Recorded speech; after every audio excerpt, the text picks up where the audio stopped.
The wife of a man from the company of the prophets cried out to Elisha, Your servant, my husband, is dead, and you know that he revered the Lord. But now his creditor is coming to take my 2 boys as his slaves. Elisha replied to her, How can I help you? Tell me, what do you have in your house? Your servant has nothing there at all, She said. except a little olive oil. Elisha said, Go around and ask all your neighbors for empty jars. Don't ask for just a few. Then go inside and shut the door behind you and your sons. Pour oil into all the jars, and as each is filled, put it to one side. She left him and shut the door behind her and her sons. They brought the jars to her, and she kept pouring. When all the jars were full, she said to her son, Bring me another one. But he replied, There's not a jar left. Then the oil stopped flowing. She went and told the man of God, and he said, Go, sell the oil and pay your debts. You and your sons can live on what is left. One day Elisha went to Shunem, and a well-to-do woman was there who urged him to stay for a meal. So whenever he came by, he stopped there to eat. She said to her husband, I know that this man who often comes our way is a holy man of God. Let's make a small room on the roof and put in it a bed and a table, a chair, and a lamp for him. Then he can stay there whenever he comes to us. One day when Elisha came, he went up to his room and lay down there. He said to his servant Gehazi, Call the Shunammite. So he called her, and she stood before him. Elisha said to him, Tell her, you have gone to all this trouble for us. Now what can be done for you? Can we speak on your behalf to the king or to the commander of the army? She replied, I have a home among my own people. What can be done for her? Elisha asked. Gehazi said, She has no son, and her husband is old. Then Elisha said, Call her. So he called her, and she stood in the doorway. About this time next year, Elisha said, you will hold a son in your arms. No, my lord. She objected. Please, man of God, don't mislead your servant. But the woman became pregnant, and the next year, about that same time, she gave birth to a son, just as Elisha had told her. The child grew, and one day he went out to his father, who was with the reapers. He said to his father, My head! My head! His father told a servant. Carry him to his mother.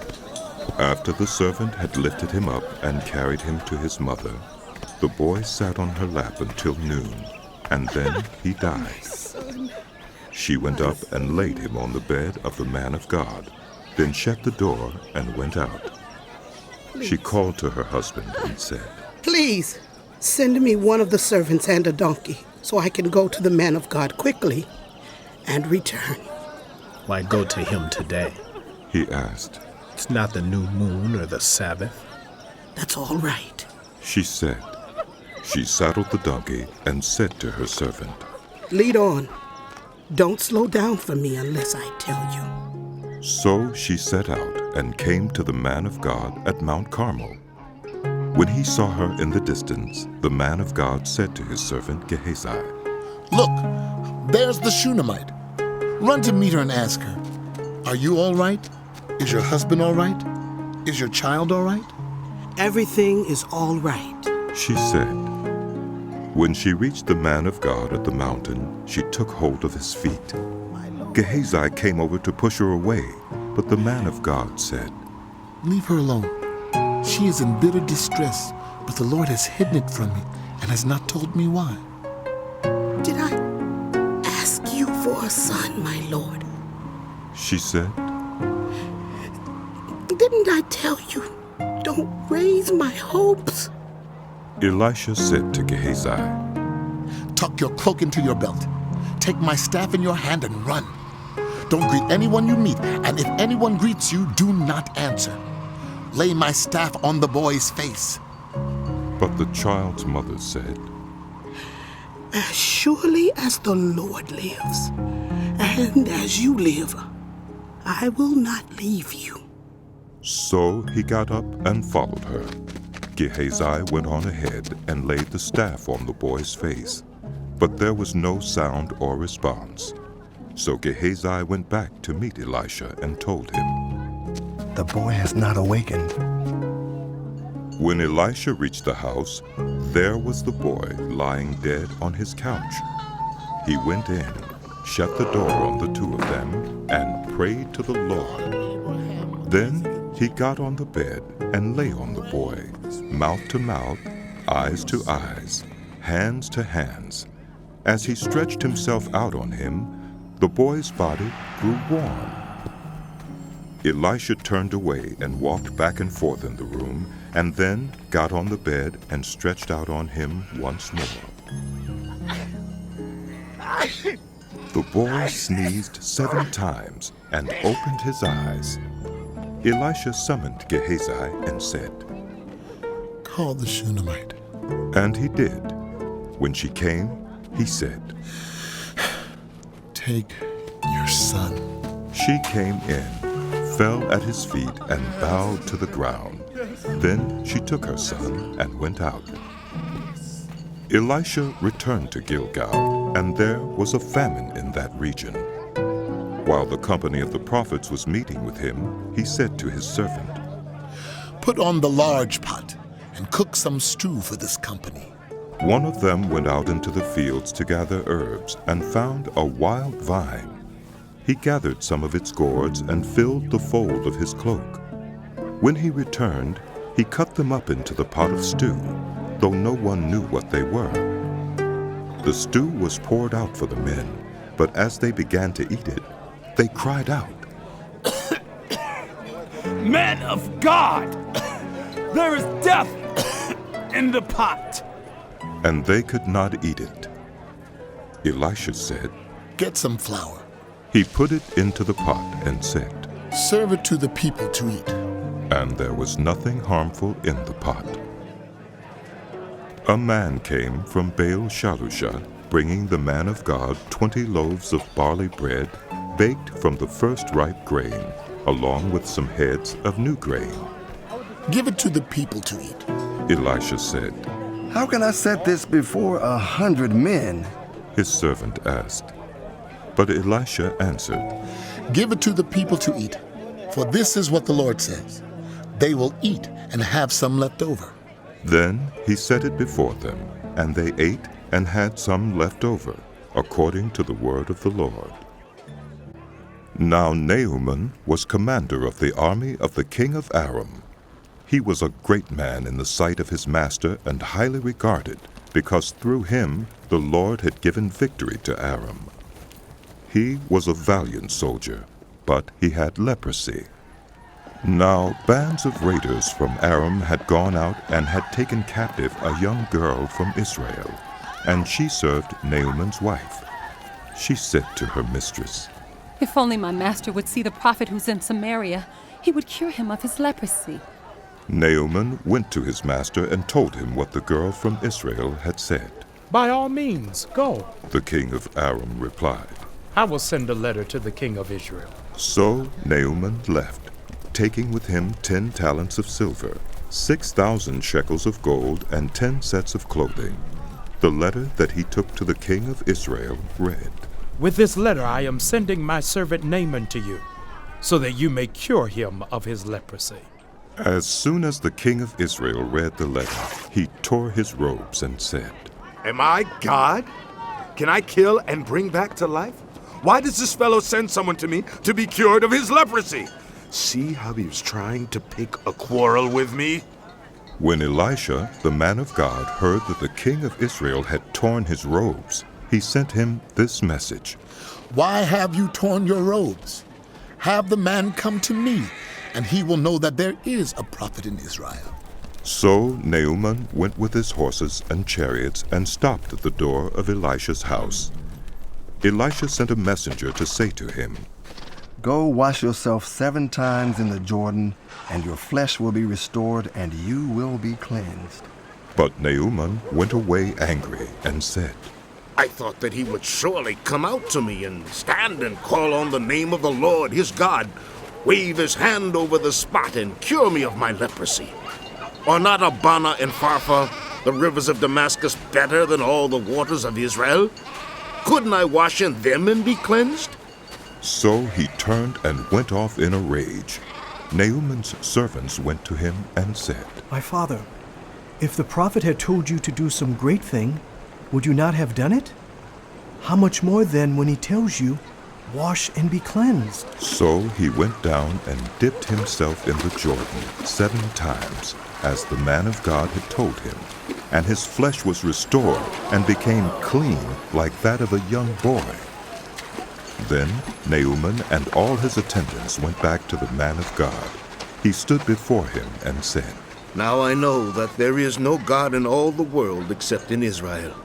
So please accept a gift from your servant. The prophet answered, As surely as the Lord lives whom I serve, I will not accept a thing. And even though Naaman urged him, he refused. If you will not, said Naaman, please let me, your servant, be given as much earth as a pair of mules can carry. For your servant will never again make burnt offerings and sacrifices to any other god but the Lord. But may the Lord forgive your servant for this one thing. When my master enters the temple of Rimmon to bow down, and he is leaning on my arm, and I have to bow there also, when I bow down in the temple of Rimmon, may the Lord forgive your servant for this. Go in peace, Elisha said. After Naaman had traveled some distance, Gehazi, the servant of Elisha, the man of God, said to himself, My master was too easy on Naaman, this Aramean, by not accepting from him what he brought. As surely as the Lord lives, I will run after him and get something from him. So Gehazi hurried after Naaman. When Naaman saw him running toward him, he got down from the chariot to meet him. Is everything all right? He asked. Everything is all right, Gehazi answered. My master sent me to say, 2 young men from the company of the prophets have just come to me from the hill country of Ephraim. Please give them a talent of silver and 2 sets of clothing. By all means, take 2 talents, said Naaman. He urged Gehazi to accept them, and then tied up the 2 talents of silver in 2 bags with 2 sets of clothing. He gave them to 2 of his servants, and they carried them ahead of Gehazi. When Gehazi came to the hill, he took the things from the servants and put them away in the house. He sent the men away, and they left. When he went in and stood before his master, Elisha asked him, Where have you been, Gehazi? Your servant didn't go anywhere, Gehazi answered. But Elisha said to him, Was not my spirit with you when the man got down from his chariot to meet you? Is this the time to take money or to accept clothes, or olive groves or vineyards, or flocks and herds, or male and female slaves? Naaman's leprosy will cling to you and to your descendants forever. Then Gehazi went from Elisha's presence, and his skin was leprous. It had become as white as snow. The company of the prophets said to Elisha, Look, the place where we meet with you is too small for us. Let us go to the Jordan, where each of us can get a pole, and let us build a place there for us to meet. And he said, Go. Then one of them said, Won't you please come with your servants?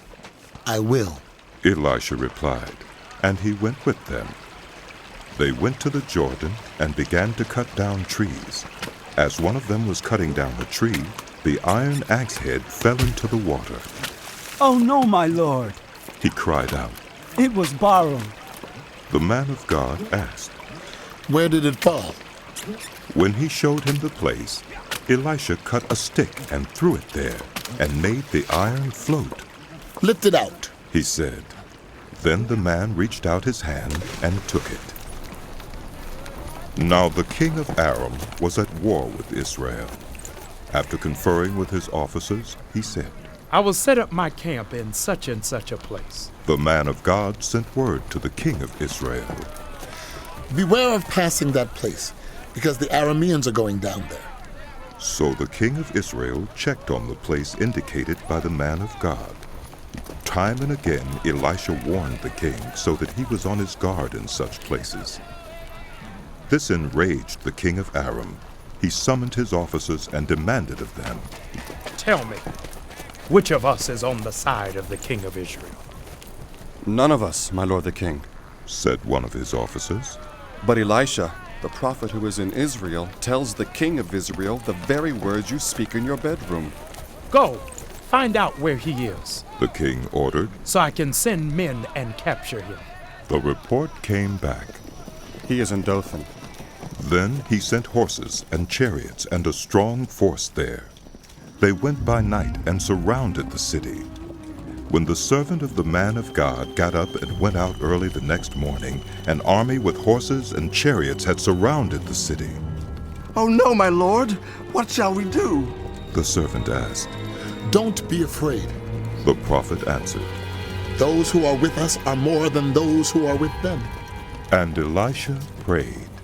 Open his eyes, Lord, so that he may see. Then the Lord opened the servant's eyes, and he looked and saw the hills full of horses and chariots of fire all around Elisha. As the enemy came down toward him, Elisha prayed to the Lord. Strike this army with blindness. So he struck them with blindness, as Elisha had asked. Elisha told them, This is not the road, and this is not the city. Follow me, and I will lead you to the man you are looking for. And he led them to Samaria. After they entered the city, Elisha said, Lord, open the eyes of these men so they can see. Then the Lord opened their eyes, and they looked, and there they were inside Samaria. When the king of Israel saw them, he asked Elisha, Shall I kill them, my father?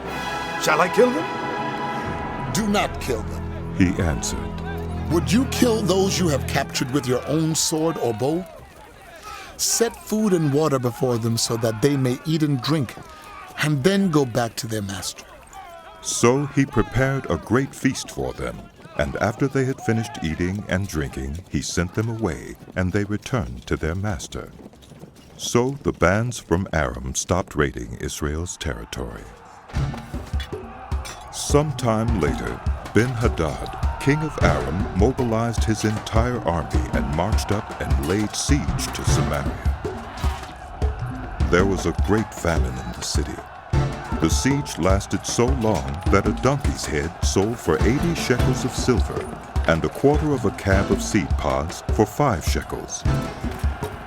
As the king of Israel was passing by on the wall, a woman cried to him, Help me, my lord, the king! The king replied, If the Lord does not help you, where can I get help for you? From the threshing floor? From the winepress? Then he asked her, What's the matter? She answered, This woman said to me, Give up your son, so we may eat him today. And tomorrow we'll eat my son.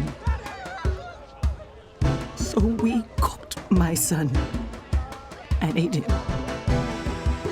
The next day I said to her, Give up your son, so we may eat him.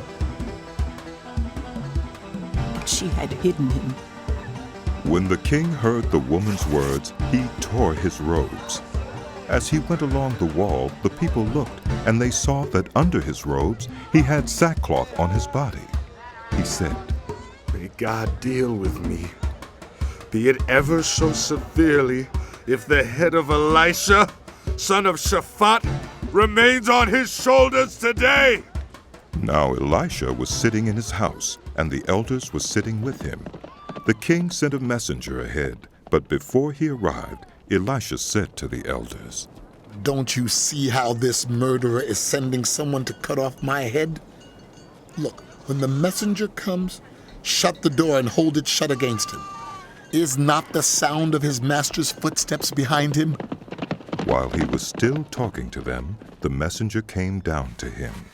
The king said, This disaster is from the Lord. Why should I wait for the Lord any longer?